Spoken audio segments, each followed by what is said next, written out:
Nobody plans the night they leave their family forever. You don't pack a bag for it. You don't rehearse a speech. You just reach the end of something, and you walk. My name is Wesley Morgan.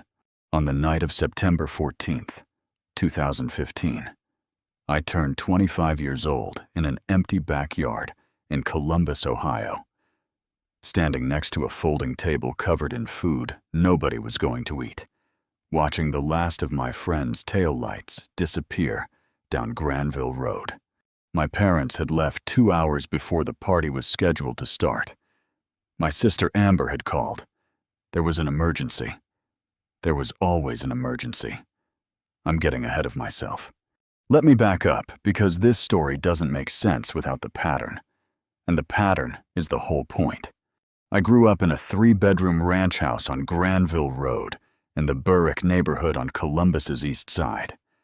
The kind of neighborhood where everyone knows which houses have dogs and which ones have the good Halloween candy. My parents, Ray and Donna Morgan, had lived in that house since 1984. Ray was a fleet maintenance supervisor at the Columbus Division of Refuse Collection, a city job he'd held for 22 years. Donna worked part-time as a bookkeeper for a small dental office on Livingston Avenue for most of my childhood, before retiring early too, as she put it. Focus on the family. She was 52 at the time of the story. Ray was 54. I was their second child. Amber was 4 years older than me, 29 to my 25, on the night everything ended. If you're waiting for me to say Amber had a difficult childhood, or a medical history that explains what she became, I'll save you the time. She didn't. Amber was healthy, intelligent, and had a talent for catastrophe that I believe to this day was entirely voluntary. The pattern started when I was in high school. Amber was at Ohio State. Whenever something was happening for me, a school play I had a lead in, a wrestling tournament that mattered, my high school graduation dinner, Amber would surface with a crisis. Car trouble, a breakup, a friendship falling apart, a fight with a roommate. Each one was delivered to our parents at the exact moment it would do the most damage to whatever I had going on, with the exact emotional intensity required to ensure they dropped everything and went to her. My parents are not bad people. I want to be clear about that, because this story is easier to tell and easier to hear if you understand that the villain isn't malice. It's a pattern that good people fall into when one child learns to demand and another learns to wait. Ray and Donna had spent years teaching me, without ever saying a word, that my needs were the flexible ones, that I was the one who could handle it, that Amber needed them more.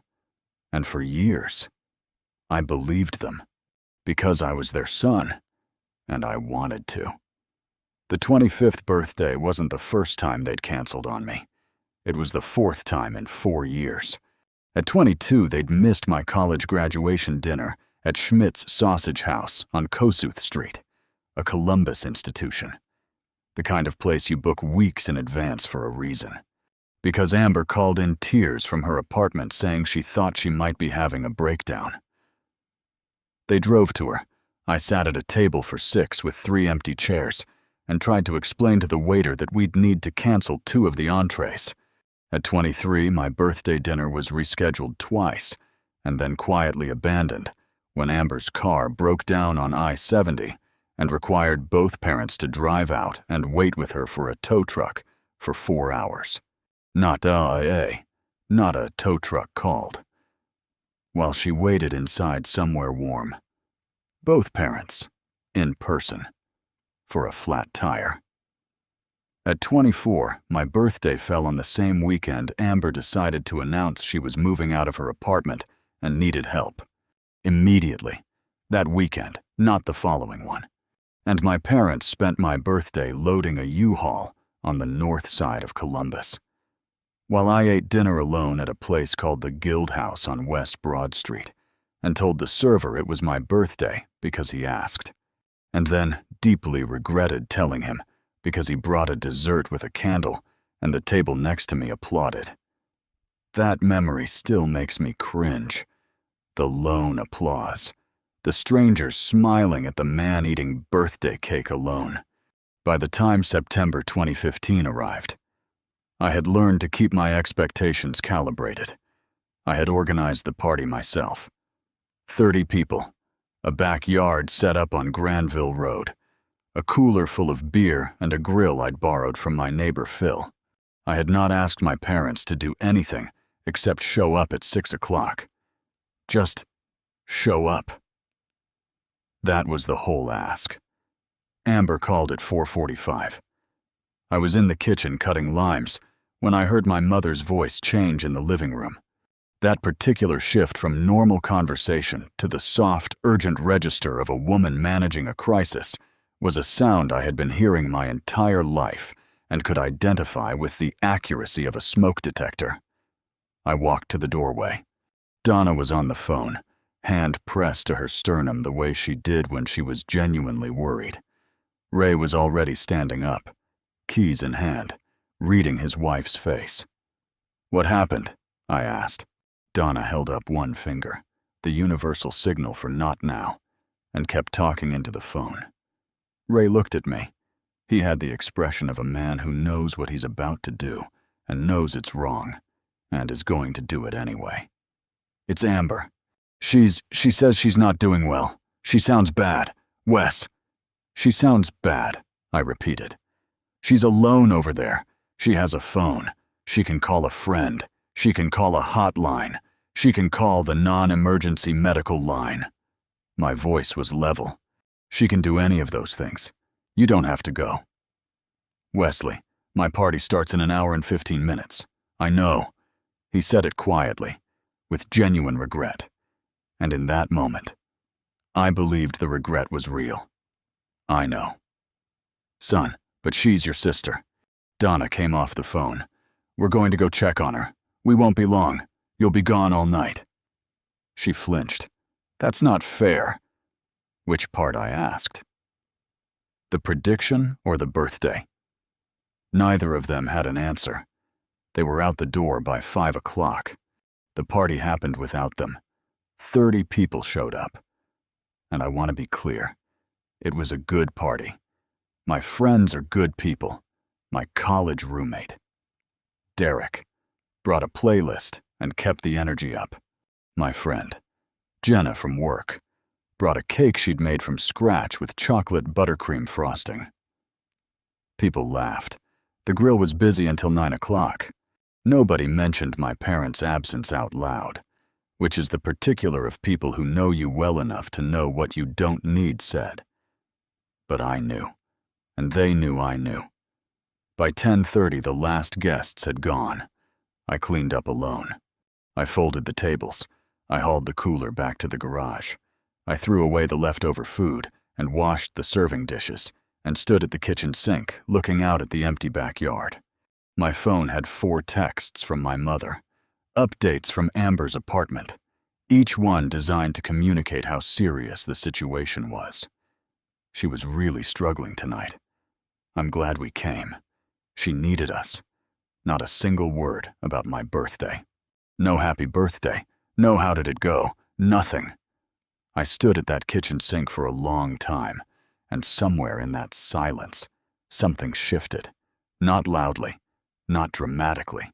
Just settled, like a decision that had been forming for years, finally finding its shape. I dried my hands. I went to my room. I packed a bag. Not everything. Just enough. 2 weeks' worth of clothes. My laptop. My documents. Birth certificate. Social security card. The folder of things you need when you're starting over.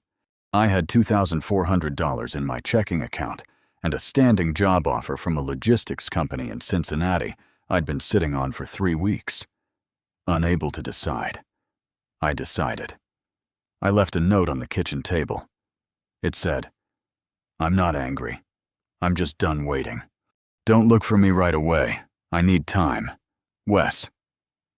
I drove out of Columbus at 11:47 p.m. on September 14th, 2015, the night of my 25th birthday. I didn't know it yet, but it would be 9 years before I sat at a table with my parents again. Cincinnati is 80 miles from Columbus on a 71 South. I was there in under 90 minutes. I had called ahead about the job, a logistics coordinator role at a mid-size freight company called Hargrove Distribution on Reading Road in the Norwood neighborhood, and started the following Monday, September 21st, 2015. I rented a room in a shared house on Marburg Avenue in Hyde Park, a quiet, established neighborhood of brick streets and mature trees on the east side of Cincinnati. From a 40-year-old nurse named Carol, who had 2 other housemates, and a strict no-drama policy that I found genuinely refreshing. I told Carol I was starting over. She handed me a key and told me the recycling went out on Thursdays. I did not call my parents for 6 weeks. When I finally did, on a Sunday evening in late October. The conversation was short and careful. My mother cried. My father asked if I was okay. I told them I was fine, that I had a job and an address, and that I needed them to understand something. I was not coming back to the dynamic we'd had. I wasn't asking for an apology yet. I was asking for distance while I figured out what, if anything, our relationship could look like going forward. My mother said, "This is because of Amber. This is because of a pattern." I told her, "Amber is part of it. So are you and Dad. I'll talk more when I'm ready." I hung up. I went back to my room on Marburg Avenue. I made tea and sat at the small desk by the window and listened to the neighborhood. The sound of Hyde Park on a Sunday evening. Quiet and unhurried. Entirely unrelated to anything that had happened on Granville Road. I didn't know it yet, but the version of Amber's emergencies that my parents had been seeing, and the version that was actually happening, were 2 different things, and it would take 3 more years before anyone in my family admitted the difference out loud. Building a life from scratch at 25 is both harder and simpler than people tell you. Harder because you're doing it alone. Simpler because nobody is canceling your plans. The first year in Cincinnati was about stability. The job at Hargrove Distribution was entry-level, coordinating freight schedules, managing carrier communications, tracking shipments across a 6-state corridor. It was not glamorous. It was organized, logical, and completely absorbing in the way that useful work always is. My supervisor, a 44-year-old former truck driver named Gary Sutton, had the management style of a man who had driven through enough bad weather to stop wasting time on things that didn't matter. He told me in my first week, "Show up on time. Don't make the same mistake twice. And tell me when something's wrong before it becomes my problem." That's the whole job. I showed up on time every day for 4 years. By early 2016, I had moved out of Carol's house on Marburg Avenue and into a 1-bedroom apartment on Erie Avenue in Hyde Park, a pre-war building with good bones, tall windows, and a landlord named Stewart, who fixed things the same week you reported them, which I had come to understand was genuinely rare. I bought furniture, not much, a bed, a couch, a kitchen table for 2 that I mostly used for 1, but mine. I called my parents once a month. The calls were short, 15 minutes, no more. I asked about their health. I did not ask about Amber. They, to their credit, stopped volunteering information about Amber after the 3rd call, when I'd responded to an update about her latest situation, with a silence so complete that my mother had audibly recalibrated. Amber herself called me twice in 2016. I let both calls go to voicemail. The messages were long and emotional, and contained in each case both an apology and a request. The apology was for general unspecified behavior in the past, and the request was for my mailing address, or my email, or just a conversation. Just once. She missed her brother. I didn't respond to either one. I want to be honest about what that felt like because I think people expect it to feel powerful. It didn't. It felt like holding something very heavy in very still hands. In the spring of 2017, something happened that changed my understanding of the whole picture. I had stayed in loose contact with a family friend, a woman named Barbara Holt, who had lived 3 houses down from us on Granville Road for as long as I could remember. Barbara was 63, a retired high school counselor, and the kind of person who noticed things other people walked past. She had watched me grow up. She had been at the parties Amber disrupted. She had. I later formed opinions she'd kept carefully to herself for years. Barbara found my email address through an old mutual contact and wrote me a message in March 2017. She said she'd been thinking about me since I left Columbus and that she wanted to share something. Not to stir things up, but because she believed I deserved to know. She told me that in the years since I'd left. She had spoken several times with my mother, Donna, and that Donna had confided something that Barbara felt crossed from private family matter into something I should hear. Amber had never been in crisis on those nights. Not the night of my 25th birthday, not the graduation dinner, not the birthday dinner reschedules. Barbara had sat with my mother over coffee on 3 separate occasions in late 2015 and 2016, and listened to Donna slowly, haltingly, begin to acknowledge something she'd been refusing to look at directly. That Amber had manufactured the emergencies, that Donna had known at some level for years, that she had gone anyway every time because saying no to Amber's distress, real or performed, felt more immediately impossible than saying no to me, because I never fell apart when they let me down. That was the whole equation. That was the entire thing. I was the one who didn't fall apart. So I was the one who got left. I sat with Barbara's email for 3 days before I responded. When I did, I thanked her. I told her I wasn't surprised. Exactly. More than hearing it confirmed something I'd felt in my bones for 15 years, but had never been able to prove. I asked her one question. Did my father know? She wrote back within an hour. Ray knows. He's known longer than your mother has admitted it. I think that's the harder part for him. I want to pause here and talk about something this story is really about. Because underneath the birthdays and the canceled dinners and the 9 years of distance, there is a psychological dynamic that plays out in families all over the country. And it has a name.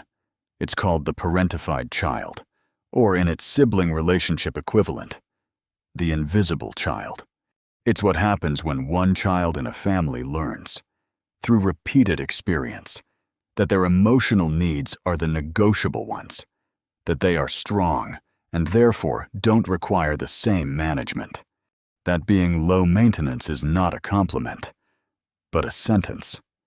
The other child, in this case Amber, learns the opposite lesson, that distress, whether real or performed, is a reliable currency for attention and resource. Neither child consciously chooses this. It gets built, brick by brick, through thousands of small moments where parents make the easier choice in the short term without seeing the cost in the long term. My parents were not cruel. They were conflict avoiders who had been slowly trained by one daughter's escalating demands and one son's learned silence. The tragedy isn't malice. It's the pattern that good, loving people fall into when nobody stops to audit what they're actually doing. Barbara's email gave me language for something I'd felt my whole life. That language mattered more than I expected. By 2019, 4 years after leaving Columbus, I had been promoted twice at Hargrove Distribution. I was now a regional operations manager, overseeing freight coordination across Ohio, Kentucky, and Indiana. I had a team of 6.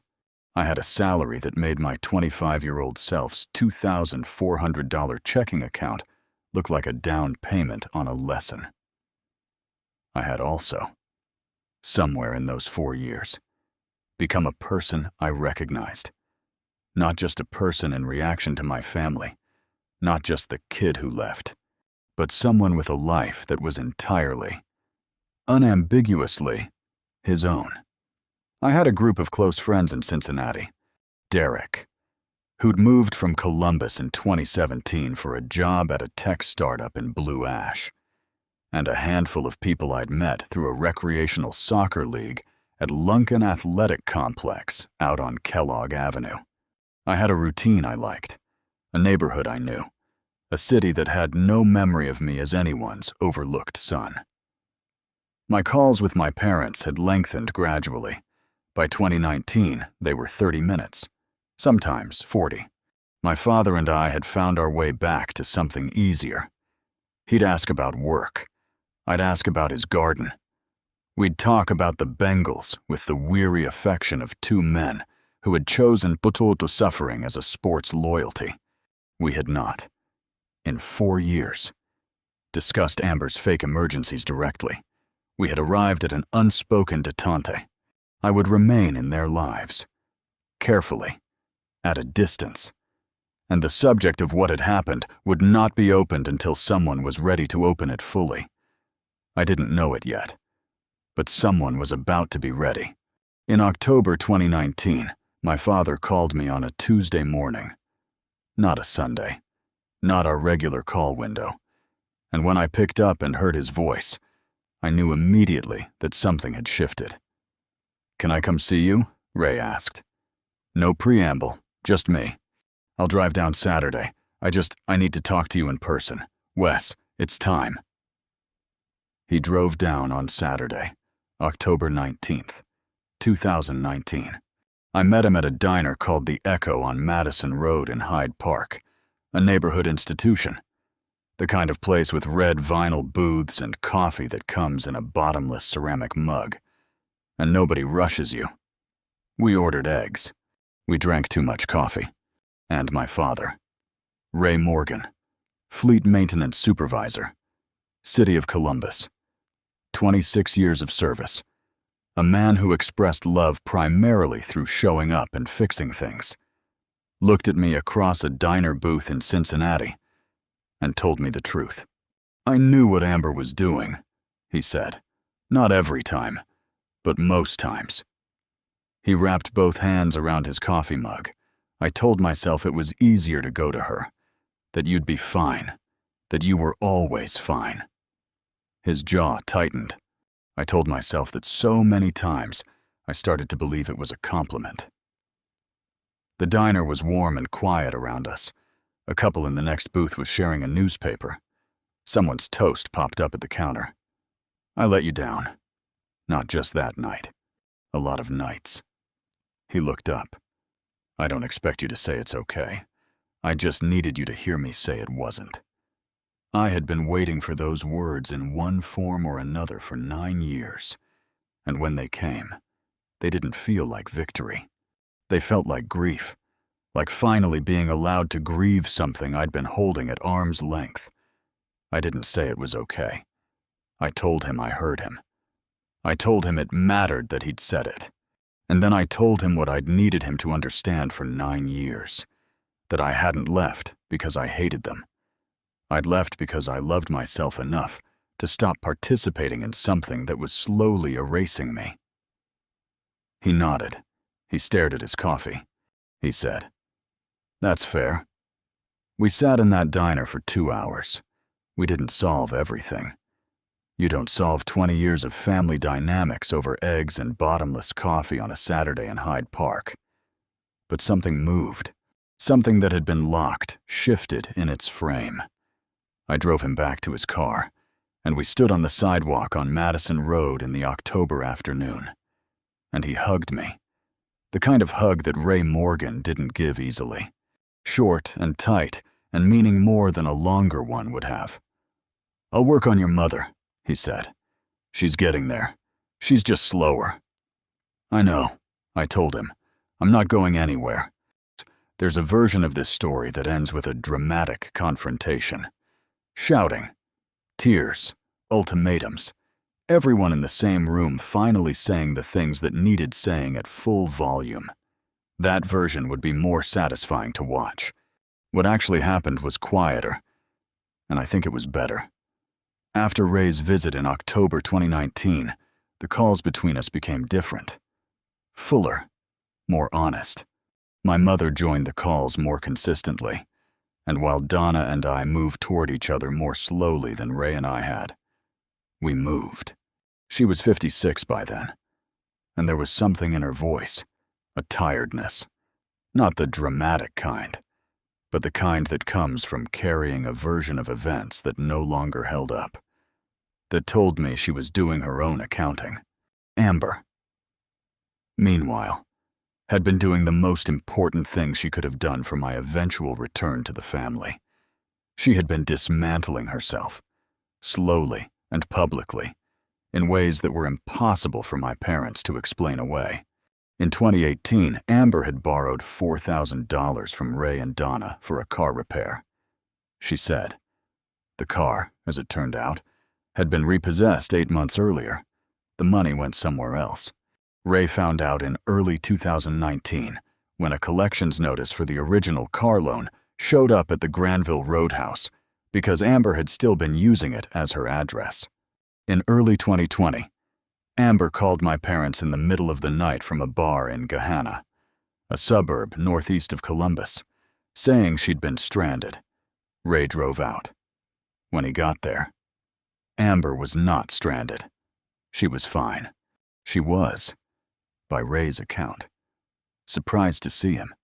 She had apparently called both her parents and 2 friends, and gone with whoever arrived first. And my father, who had driven 40 minutes in January at 2 o'clock in the morning, was not the one she'd been hoping for. He drove home alone. He called me the next morning, which is how I know about it. He didn't say anything dramatic. He just said, "I think I'm finally seeing it. Wes." I know. Dad, I'm sorry it took this long. Yeah, I told him. Me, too. By 2022, I was 32 years old, 7 years out of Columbus, regional operations manager at Hargrove, recently promoted to director of logistics for the Ohio-Kentucky-Indiana corridor. I had moved from the Erie Avenue apartment into a 2-bedroom house I'd bought on Linwood Avenue in Hyde Park, a 1940s brick colonial with a deep backyard and original hardwood floors that I'd refinished myself over 3 weekends in June. The refinishing floors detail is important. You'll understand why in a moment. My parents had started driving down to Cincinnati twice a year, once in spring, once in fall. We'd have dinner, walk around Hyde Park, go to a Reds game at Great American Ballpark on Joe Nuxhall Way downtown, if the timing was right. These visits were comfortable in the way that rebuilt things are comfortable, not frictionless, but genuinely warm, with the earned quality of 2 people who chose to keep showing up after the easy reasons were gone. Amber and I had not spoken since the voicemails in 2016. That changed in April 2023. She called on a Tuesday evening. I answered. Not because I was ready necessarily, more because I had decided somewhere in the preceding months that I was tired of the weight of not answering, that I could pick up the phone and listen without it meaning anything I didn't want it to mean. Amber's voice was different from what I remembered. Quieter, less performance in it. I know you probably don't want to talk to me. She started. I answered. I pointed out a pause. Then, almost despite herself, a short exhale that might have been a laugh. You did. Another pause. I've been seeing a therapist for about 2 years, and she's asked me a lot of questions about you, about us, about the things I did. Her voice steadied itself. I'm not going to list everything. I don't think you need to sit through a list. But I want to say, and I mean this without any expectation attached to it, that what I did to you, The pattern of it, the birthdays, all of it. It was real. It was deliberate, not always consciously, but it was a choice I kept making, and you deserved better. No request at the end, no ask, just the thing itself. I sat with it for a moment. I appreciate you saying that. I don't expect I know you don't. That's why I'm still on the phone. We talked for 40 minutes. Not a reconciliation. Not yet. Not in one call. But a beginning of something honest, which was more than I had expected to feel with Amber in my lifetime. In September 2024, my parents came down for my 34th birthday. Ray was 63. Donna was 61. They drove down on Friday evening in Ray's truck, and I made dinner. Grilled chicken, corn on the cob, the good coleslaw from the recipe my mother used to make when I was a kid, and I'd asked her to send me years ago. We ate on the back deck of the Linwood Avenue house, the three of us, in the September evening. The backyard was lit with string lights Derek had helped me put up the previous summer. The refinished floors caught the light from inside and glowed through the back door. Donna looked at the house. Really looked at it the way you look at a place that has become someone and reveals them. And her eyes got bright. She didn't cry. She was a woman who had done most of her crying privately. I suspected, but her voice was soft when she spoke. You built something real here. Wes. Yeah, I told her. I did. Ray looked at me from across the table. He raised his bottle of beer. No speech, just that. I raised mine. Here's what I want you to take from this story. Because this isn't really about birthdays, and it isn't really about a sister who manufactured crises for attention. And it isn't really about parents who made the easier choice too many times in a row. It's about what happens when you stop waiting for the people who should have chosen you to choose you and start choosing yourself instead. Leaving wasn't a power move. It wasn't revenge. It was survival. It was a 25-year-old man standing at a kitchen sink at midnight on his birthday, recognizing finally that he had been the flexible one his entire life, and that flexible was not the same as okay. That being the one who could handle it was not the same as being the one who didn't need anything. The 9 years were not wasted. I need you to hear that clearly. Every year of those 9 years was mine. Fully mine. I built a career and a neighborhood and a life that nobody could cancel. Nobody could call with a fake emergency and make it stop. It was just mine.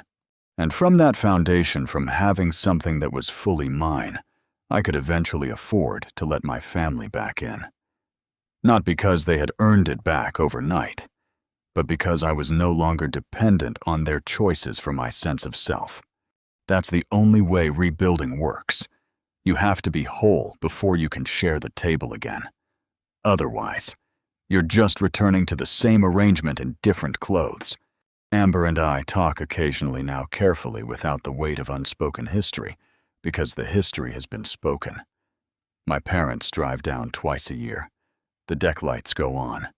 There is food, and there is warmth, and it is real. Not perfect, but real. And real is what I was always asking for. I am 34 years old as I share this. My house on Linwood Avenue has a deep backyard and original hardwood floors I refinished myself. I have a career and a city and a life that belongs to me. And every year on September 14th, I make my own birthday dinner. I invite the people who showed up.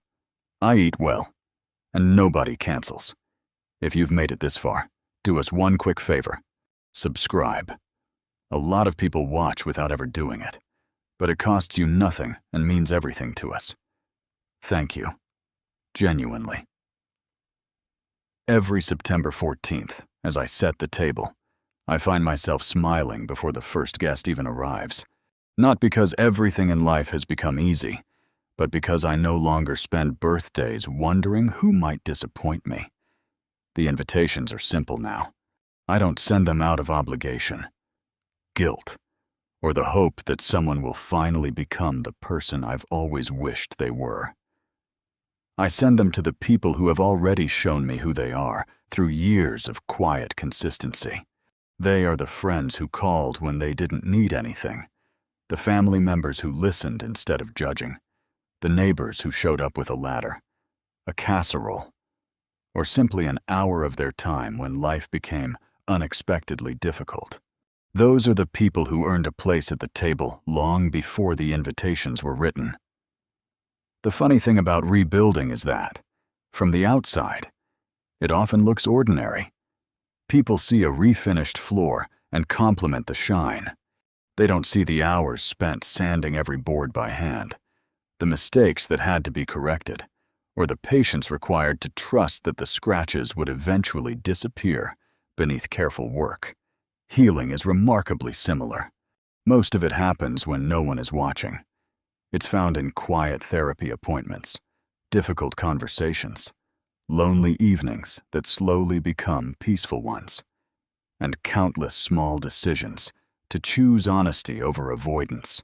One day, someone walks into your home and says, "This place feels different." They can't explain why. You can. The foundation changed long before the walls did. Amber and I will never erase what happened between us, and neither of us tries to pretend otherwise. The past remains exactly where it belongs in the past. The difference now is that it no longer sits silently between us at every conversation. We acknowledged it, but we accepted our respective parts in it. Once the truth had a voice, it stopped needing to interrupt every moment that followed. There is an incredible freedom in no longer editing yourself to keep old wounds comfortable. Honest relationships aren't free from difficult history. They simply refuse to hide from it. My parents are older now. The drives are a little slower. They bring too much food every single time despite my repeated insistence that they don't need to. We still end up with leftovers for days afterward, and somehow that has become part of the tradition. In the evenings, we sit on the deck while the lights come on one by one, talking about ordinary things, the neighbors, the weather, books we've read, memories that have become funny with enough distance. Those evenings aren't perfect, but perfection was never what I was searching for. I was searching for authenticity, for conversations that didn't require pretending, for affection that didn't come with conditions, for the simple comfort of knowing everyone present genuinely wanted to be there. Sometimes I walk through the house after everyone has gone home. The dishes are stacked in the sink. A few glasses remain on the table. Someone has forgotten a sweater over the back of a chair. Years ago, I might have looked around and focused on what was missing. Today, I notice what remains. Laughter still echoing in the rooms. The warmth left behind by people who chose to spend part of their lives with me. Evidence of a home that has been lived in rather than merely occupied.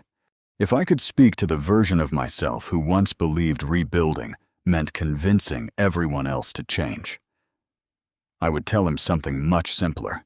Rebuilding begins the moment you stop asking people to become who they have repeatedly shown you they are not. It begins when you choose yourself without becoming selfish, when you forgive without forgetting the lesson, and when you understand that healthy boundaries don't keep love out, they make genuine love possible. If this story leaves you with one thought, let it be this: fill your table with people whose presence brings peace rather than performance. Celebrate the ones who arrive when life is ordinary, not only when it's convenient or exciting. Build a home where honesty is welcomed, where apologies are sincere, where laughter comes easily, and where no one has to earn the right to feel safe. Every birthday now reminds me of how far I've come, not because of the number of candles on the cake, but because of the faces gathered around it. They are the people who stayed, the people who returned with changed hearts, and the people who walked into my life after I learned what healthy love actually looks like. They are my family by choice, by effort, and by trust. Looking back, I finally understand that the best birthdays aren't measured by expensive gifts or elaborate celebrations. They're measured by the quiet certainty that when you open your front door, the people walking toward it are coming because they love you, not because they need something from you. That certainty is the greatest gift I've ever received. It took years to build, countless lessons to earn, and more courage than I knew I possessed. But every September 14th, as another ordinary, beautiful evening unfolds around my table, I'm reminded that some things are worth rebuilding slowly, because when they're finally built on truth, they don't just last, they become home.